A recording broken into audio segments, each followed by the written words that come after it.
Welcome to the Growing Relationships podcast. I'm your co-host Leah, somatic feminine leadership coach and trauma reprocessing facilitator. And my name is Frederick. I work with leadership development. I'm also the founder of the men's group Transformation Within. And in these conversations, we will explore how to make sense of yourself and your partner in the dance of romantic relationships. Fred, hi. How are you today? I'm very well, thank you. Good day so far. How are you? Yeah, I feel good. It feels nice and warm to be here with you again. And I remember last time we mentioned at least, we would want to talk about reconciliation. Possibly the most important skill to learn in a relationship, because there will be fights inevitably. Believing anything else is just naive. So reconciliation is the path to minimize the impact of those fights and arguments and find a way back together. As you said together, what came to me was, and find your way back to yourself as well. Yes, I guess it starts with that. How do you see reconciliation? What's reconciliation for you? For me, it's close to coming to peace with. It's coming to peace with myself, the impact the argument had on me, the reasons inside of me that led to the argument, and coming to peace with the other. And what do you think? Why would we want to come into peace with the other? Because it's so much easier, right? To just get into this habit that we do usually. I remember we talked last time that we have, each of us have different pattern, like stonewalling, what was contempt, criticizing, being defensive. And it's so much easier when we tend to go there instead of leaning into curiosity and trying to understand from the other's perspective how we impacted them. I think the simple answer is to be happier. And the slightly longer answer, I think, is all these patterns of what we call toxic behaviors come from a place of fear. And being in a fear state, it's very energy draining. So by stonewalling or being defensive or showing contempt, etc., we are building up sort of a negative energy inside. And if we don't resolve it, it's going to leave a residue. And that residue can have a very long-lasting effect. I think in order for us to clean our slate, to let go of the residue, preferably not even build up residue, but deal with things in the moment. But if we have residue, clean that out, so we can come to peace with ourselves, and with that come to peace with the other. As I was listening to you right now, what came to me was that even from the health perspective, when we hold residues and anger that piles up, build resentment right inside, we get sick. Our immune system weakens. Yeah, so that might be also one of the reasons why we want to clear the space between us and the other one. There's a clear psychosomatic connection between worry and negative energy and physical illness. My father-in-law died from cancer, and in that process, I studied cancer quite a bit, and I came across some very interesting research from a cancer doctor and a psychologist who had identified 7 mental habits with higher risk of cancer. A lot of that was connected to negative emotional residue. Well, I would say uncomfortable feelings, because emotions are emotions. We like to label them as negative, but they're just, I think, emotions are emotions. They just are messengers, right? So, but yeah, I love this perspective very much, to connect the psychosomatics and why we need reconciliation. What you just said reminds me of an old Buddhist saying that the second arrow hurts the most. The first arrow is the actual event, the fight we have or the physical pain that we experience. And the second arrow is the story we create about the first arrow. So like you say, emotions are just messengers. And if we can have a relationship to these emotions, so it does not create negative emotional experience or sort of negative residue, then we can be with this. I love it. I was just thinking how to start with reconciliation. What would be, from your perspective, the very first step? I'm not sure if I can outline the process step by step, but if I look at my own experience around reconciliation, both in my marriage, but also in professional settings and with friends, etc., I think the first step is to develop your ability to stay in the gap, as I call it. There's a stimuli, there's something that triggers me. if I haven't done the work, it's very easy to fall into autopilot behavior. I just react or lash out or try to defend myself and use any of these toxic behaviors. But if I've done the work and I can stay in that gap between the stimuli and how I respond to you, then I have an opportunity to check in with myself and be curious about it. I noticed that when Leah says this, anger is bubbling up. Interesting. And I have that little space to regulate my emotions, to check in what's actually going on with me. And then in step 2, being curious about what do you mean by what you say? And what's behind your way of expressing it the way we did. So that's navigating the conflict, what you're saying. Is it the same as reconciliation? No, I think that's prior to the reconciliation, I guess. Yes, Okay, you're yes. right. No, I just wanted to bring some clarity for us. I was assuming that we had already a conflict. We are, let's say, in our patterns. We shifted and drifted in our patterns, created separation. And now what? Like, how do we reconcile? How do we build that bridge again between us? How do we turn the separation into connection? And I was thinking that the first, as you were talking, I was like, what would be for me the very first step? For me would be to have the intention. Okay, I want to lean into with curiosity. I want to be past my fears, my healthy ego, so to say, and I want this thing to work. And for this, I am ready not to be right, which is the hardest part. And even before you get to that state, you Yeah. need to calm yourself down and find the space for where you actually can be curious and set a good intention. Quite often, we need to first take a pause. It can be very difficult to move directly from a fiery argument into reconciliation, because reconciliation doesn't work if it doesn't come from a very genuine place with a good intention, like you say. And it can be very hard to immediately switch from fire and conflict to calm and good intention. Quite often, at least in my experience, it starts with taking time to ground yourself. Self-regulation in a way, yeah. I remember one of my teachers, John Wyland, his teaching was around that I really, really love and changed the way I see reconciliation. Just to write down the perspective of your partner. Step into their shoes without needing to be right and try to see and feel from their body, from their perspective, from their wants and from their needs, how your behavior or your words might have impacted them. And really stay in that place with curiosity, which is, I think, very hard to do, especially when we're still activated, But in my experience, can be very, very powerful just to cultivate this capacity and ability to deeply empathize with the other one and try to understand where they're coming from. This doesn't mean that they don't have their part in it, but it's more to gain another perspective. And then when you have at least perspective shifting or you see them and feel them more clear, then you can share, and that can be healing. That doesn't mean that you take everything on you 100%. We should be clear.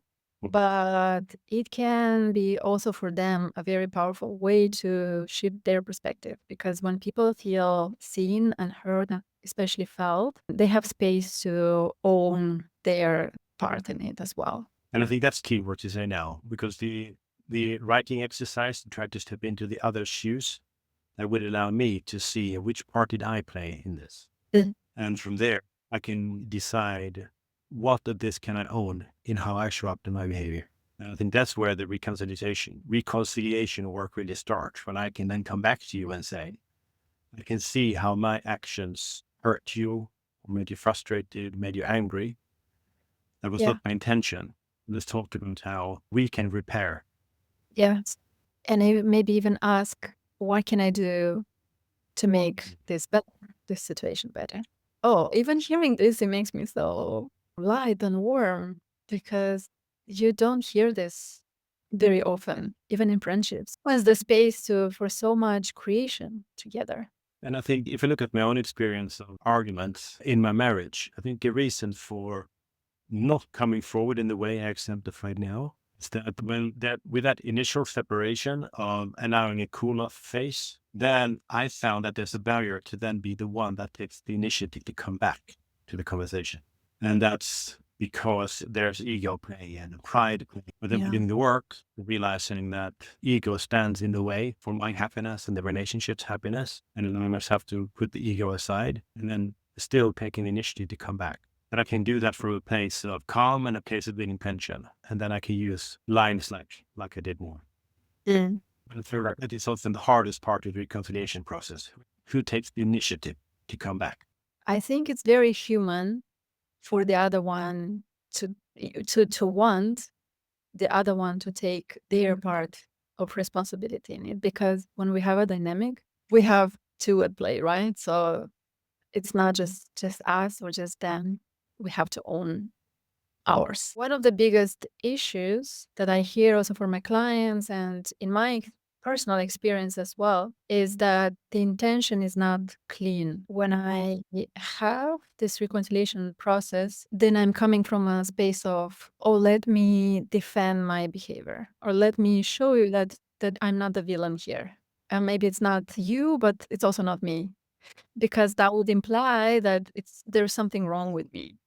I'm broken, I don't have communication skills, whatever. It means that I'm not good enough. And I certainly feel it for myself many, many times. And one of the things that, my coach and my therapist told me, hearing me that I'm defending my dysfunctional pattern over and over, she told me, yeah, you can keep defending your pattern, or you can just stop and choose that this pattern is not serving me anymore in achieving what I want in this relationship or just in life overall.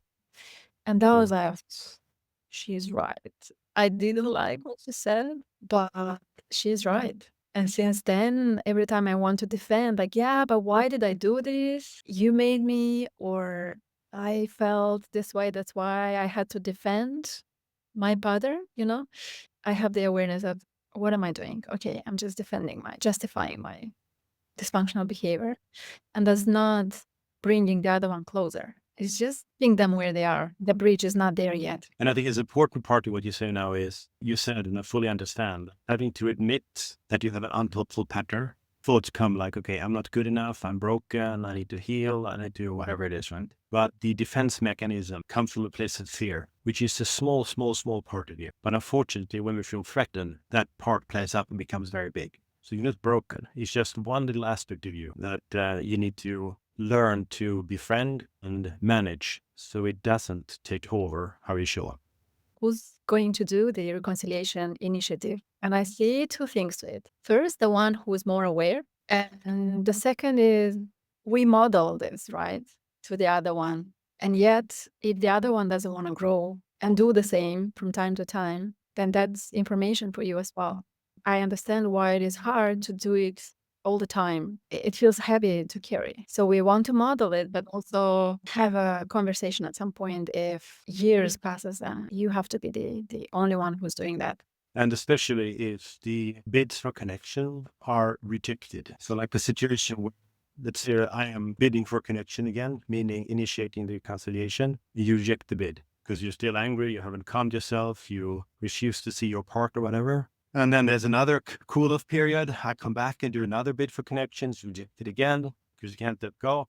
And then doing that a couple of times before finally we can sort of forget about it and just sweep it under the rug. That happening repeatedly, that is very tiring. That's a pattern in a relationship that is devastating. Yeah, I can see how this might happen for many people. And then you have to draw boundary, I guess. I tried once, I tried maybe twice, but then when you're ready, just come back to me. Because when you try, it's a radical act for you, or for me, if I do that as well, right? And it's hard. It's not easy. It's hard to put the ego aside, healthy ego aside, and say, now I'm gonna do something radically different in the name of love of our relationship that we have, and build that bridge or rebuild a bridge. And to have that not met or received from the other side, it is hurting. So you can't do that to yourself over and over again. I mean, the bid for connection is an act of vulnerability, because to do the bid of connection is to take my part of it. I need to be open with the fact that I have faults, I do things wrong, I respond to you in inappropriate ways maybe. And it's vulnerability for me to admit that, open my heart to the fact that you then we'll respond to that. In a relationship where we have a sort of open line of communication, you may confirm that, yes, you have an issue with this, which I need to be able to accept and continue my inner work with. Yeah, so that what I hear from you is that this requires as well deep curiosity and maybe brutal acknowledgement that, yeah, she might be right, how I hurt her. There's so much power. There is something sweet about coming to the other one and say, hey, I think you're right. It's like just lowering down the guards and creates this space where the other one can step into this space. I would love to hear as a I don't know, a feminine being, maybe, or just a human being. I would just love to hear how my behaviors or words impact. And then maybe it's up to me to go to therapy with this feedback or coaching or seek for any support that would help me shift that and heal that because I really care about our connection. Even if I know you have the best interest, yeah, for me. This brings me to another tool that's super, super powerful for couples, especially for a romantic relationship. I don't know if you've heard about the Imago tool from Henrik Harvey. And the couple, he does Imago dialogues, workshops, and the couples are sitting in front of each other and they're just sharing. One of them is sharing, the other one is just actively listening, mirroring back, like what I'm hearing you say is, and then, yeah, mirror back what he or she heard, and then make sure they got it right, and then ask, is there anything more? And then, which is very important part, validation. That totally makes sense. How you feel makes sense. And then check in. Does it feel like I'm getting it right? Does it feel like I'm hearing you? I really want to understand your perspective, if not. And then the third step is to empathize. I can imagine you are feeling, I don't know, not respected or dropped or whatever there is. Does it sound about right? Is there anything more that I should hear about this? Do you want to share something more about this? Yeah. That for me is the most powerful tool so far that I discovered in the relational work. And it makes wonder, I think. To me, it sounds like unpacking what happened, what was the impact of the behaviors on each other. It sounds fantastic. Yeah, there's in the second part, which is the bid for connection, coming back together again. So you mean after these 3 steps? And this is my favorite part because I'm an expert in doing that through the body. And I love seeing in my clients this shift when their fear center just gets smaller and smaller, reactive. It's totally doable. And I also wanted to say that everyone has their defense survival patterns. Now that we're not good enough, or someone else can be, I'm too much, for example, or I'm not blah, blah, blah enough, or you name it. And everyone has their own way of reacting to uncomfortable experiences. And when we acknowledge that and when we see that from that perspective, it's just human nature, yeah, to have this defense. Why would that make us broken? And eventually, not everyone needs to heal. I think so. This is a human nature. That's why we came here, to heal something. I think helpful perspective in that is that healing doesn't mean getting rid of these instinctive, unhelpful patterns. Yes, I agree. Because they're a part of you. So what it means to me, healing, is recognizing the patterns, becoming friends with them, and then, like I said in the beginning, being able to stop in that gap between the stimuli and how you choose to respond. Now I notice that pattern playing up again. I know where it's coming from. I know it's not helpful. So I'm going to choose a different response. Yeah, I feel it more, it bothers less. This is what I remember from integral coaching. The pain is still there. I feel it more, but it bothers less. Healing means that our relationship to that part of us changes, actually. Yeah, there's acceptance and there's the compassion for that part of ourselves. Yeah, and in my experience, you cannot talk yourself out of that part. Need some additional support like therapy, coaching, body work, just support. We can't do this alone. No, you can't do it alone. Unfortunately, we have a tendency to believe what we think. So we need to have a conversation partner who can challenge us. Hold up the mirror.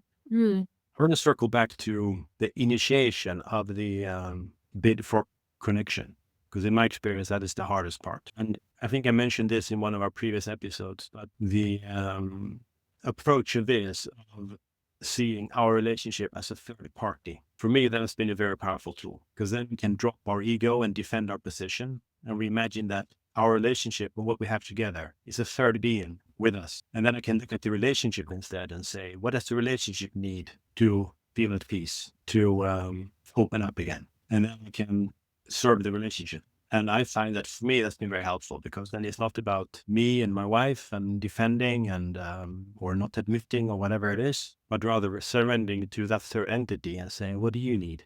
So how do you do that? Is that an internal process, or is it a common Yeah. activity? Or For me, it starts with grounding myself. I need, as an introvert, I need sort of time alone to recharge my batteries, to ground myself, process what just happened, and making the assumption that my wife has good intentions. Mm. Then I can see, for our relationship now for us to reconcile, and for our relationship to become healthy and positive again, what would the relationship like to see?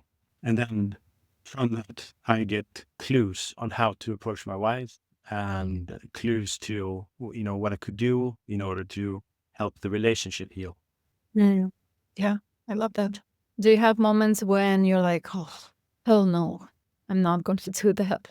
Of course, it happens, but normally I come around. Maybe I just need a bit more time to ground myself and create distance to the emotional storm of what happened. And that can be tricky sometimes, because, my emotional storm is typically not very visible. And I think that goes for a lot of men. We have just as much emotions, but we're typically not as emotionally sensitive as women. And we need to create that distance to process what happened on an emotional level. So, yeah, it happens, certainly. Yeah, I love hearing a perspective from a man, like what happens for you and how you digest your emotional storms, so to say, before being able to step into that reconciliation process. And if we dip back into our favorite topic around masculine and feminine energy, I think then it's the role of the masculine to initiate the bit of a connection, because that's a move of leadership, trying to bring clarity to what happened and also direction to how to move forward. We can initiate with action and word, but we can also initiate with a smile and with softening the heart. And that would be the feminine. And it can be in both of us, and we can choose. Because it wouldn't be fair to say that men have to initiate all the time because they're the masculine holders. No, and I didn't say that. I said that the masculine initiates. Great, yeah. So Okay. if you are sort of on the path, you've done more work than me, probably if the first you need to resolve the emotional storm, and now the feminine to descend from the mind into the body, etc., like you described, and see what's really going on here. The masculine will help to hold that process. And as you're ready to initiate the bid for connection, it's the masculine that takes the initiative. And if that's accepted, then you can let your feminine step in again with the smile, with the hug, with the nurturing, with the care. Yeah, I love it. It's just, what popped to my mind was the integral framework, the 4 quadrants. Yeah. And I think that might be helpful in a way, or interesting for the listeners as well. How do we approach reconciliation through these 4 quadrants, the integral lens? And we have this upper left corner quadrant, which is the inner eye, my inner world. Then we have the upper left, which is the we shared space. Then we have Or- on up right, we have the external eye, my behavior, my habits.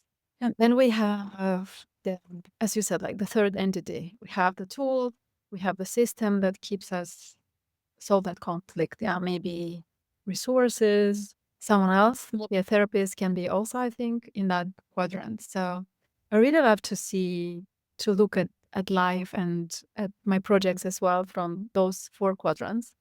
And I think we talked about all the quadrants. The inner eye, the upper left would be like, what is my intention here in this process of reconciliation? Probably getting into the right relationship with yourself, like self regulating, getting clarity, owning your parts, being curious about you, about partner. And then we step into the shared we. Were you saying something else? No, I said the same. So, what is the culture that we want to cultivate here? Every time we have a conflict and we want to reconciliate, what is the culture that we want to establish? Like the interpersonal relationship here. And then we have the upper right quadrant, which is what are the behaviors that I would need to step into or exhibit for this reconciliation process? How can I make a step towards leaning into how you said, like, how can I initiate? And then we have what are the tools that I would need? That would be the bottom right. Yeah, bottom right. I never thought about the integral matrix through the perspective of relationships and reconciliation on this level around intimate relationships, but it makes sense what you Yeah, said. it just popped to my mind. Oh, that might be interesting to share. If we were to summarize the conversation in practical steps, where would one start after an argument? Yeah, we said taking time and space to get clarity inside, to self regulate, to ground yourself, resource and anchor yourself. And then, And I think I'd like to add there as well, depending on the inner work you've done, creating space for you to ground yourself. It could be anywhere from a couple of milliseconds to a couple of days, even weeks. How much time do you need to ground yourself, let go, be curious about your ego story, and owning your part? yeah, I can imagine that can be hard when you're under the same roof, very individual, and you cannot skip this step. And also, it requires from the other partner to honor that. But then leads me to the communication again, because you would have to communicate like, hey, I'm still processing this and I'll come back to you ready. And not to leave them in the unknown space, which might trigger unsafety or anxiety in them. Yeah, and then getting clarity inside, like what would be the next steps that you would want to take. Maybe reconciliation is not on table right now. And with the next step, tension is critical. yeah, you feel like you want to reconciliate and then ask yourself, like, what's my intention here? Am I wanting to make the other one wrong, or am I really wanting this thing to work? And when it comes to setting the intention, I can really recommend trying the third entity approach. Setting an intention related to how can I help the relationship to heal and get what it needs. Yeah. What does the relationship require from me right now? What would be the next step? Yeah. Yeah, I love that. Yeah. And then maybe practice deep empathy, the writing exercise that we mentioned, to get some sense of what the other one might have felt as an impact of your actions or behaviors. And then approaching the other person and saying, hey, I imagine you feel da da da. And using the imago dialogue, maybe. One is speaking, the other one is listening, and then they change. And see from there, how can we And I make think, it? and I think any of that project is important to verbalize your own part. Because if I come to you and just say about the fact, I can imagine you feel like this and that, then I'm not taking responsibility for my part of it. I'm just sort of handing over the ball to you. But if I rather come to you and say, hey, the argument, I realized that what I did there and what I said and, the way I behaved was inappropriate. I can imagine that you feel, then I'm very clear to you about, I see my part and I'm coming to you to understand how can we reconcile. Yeah. One thing that we didn't mention, it was on my mind, but vanished in this process, you can invite the other one at the end of like, hey, here's my part that I want to own, and I think you're right. Or invite them into the space of, and if you want to hear my perspective, how I felt and what was your impact on me, let me know. Like not jumping with, and you and blah, blah, blah, like defending. And they might never come back and ask like, hey, I'm curious how my behavior impacted you. They might never come back, which happened to me. And that's okay, because we do this process for our own integrity and for our own process, inner process, own liberation and freedom. And if the other one decides that they want to leverage their own inner process, that's great. If they don't, I think it's very important not to create kind of expectation from our side that, oh, I was so vulnerable and I I own my part, and she or he do the same. Maybe they're not ready yet. Just by owning your own process, you let go of Yes. that negative emotional charge and you're being the slate, as you said. But then if the other person is not ready for that, that should not be our responsibility. The last part, the response to somebody coming with a different connection. And I think we have to meet that with a lot of humility, because it takes courage and there's a lot of vulnerability involved in that bid for connection. And it can really hurt if the bid for connection is rejected. Even if we're not ready to face the conversation about what happened, I think we need to be very tender in how we approach, how we respond to a bid for connection. Yeah. So what would be one way that you imagine would help you, for example, in this? Let's say you approach your wife and she's not ready. What would help you to not get hurt? What first comes to mind is the 5 love languages. So if she would then respond to me in my love language, meaning that she's recognizing how I want to experience love, in my case, physical touch. So if she then would hug me or, stroke my hair or just some type of physical touch and say something along the lines of, I hear you. I'm sorry about what happened. I still need some time to ground myself or to process it. And I will come to you. This feels so good. Soothing to the nervous system, right?